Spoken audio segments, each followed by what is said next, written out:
Hi guys, welcome to my mini vlog. So আজি মই আহিছিলো অলপমান বাহিৰলৈ কাৰণ মোৰ আজি উইকেন্ড আছিলে সো ভন্টিহঁতৰ অলপ ওলাই আহিছিলো বাট য'ত যাব বিচাৰিছিলো তালৈ যোৱা নহব যেন পাইছো কাৰণ আধাৰ এনেকৈ টিটিব লগা হ'ল আৰু আমি এখন দোকানত সোমালো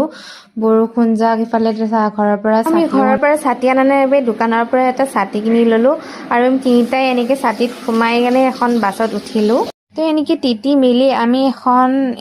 ৰেষ্টুৰেণ্টত সোমালো য'ত যাব বিচাৰো তাতে যোৱা নহলে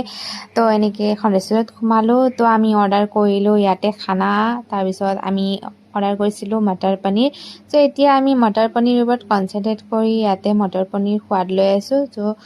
বহুত টেষ্টি বনাইছিলে তাৰ পিছত আমি ইয়াতে মিঠাইও খালো তাৰ পিছত খাই মেলি আমি স্মাৰ্ট সিটি মলত আৰু স্মাৰ্ট সিটি মলত আপোনাৰ ঘৰৰ যিকোনো বস্তু ইয়াতে পোৱা যায় ঘৰৰ লাগতিয়াল তাৰ পিছত ইয়াতে কিছুমান বাই ওৱান গেট ওৱান ফ্ৰীও দিয়া হৈছিলে আমি ইয়াতে কিনিলো আৰু কিনি মেলি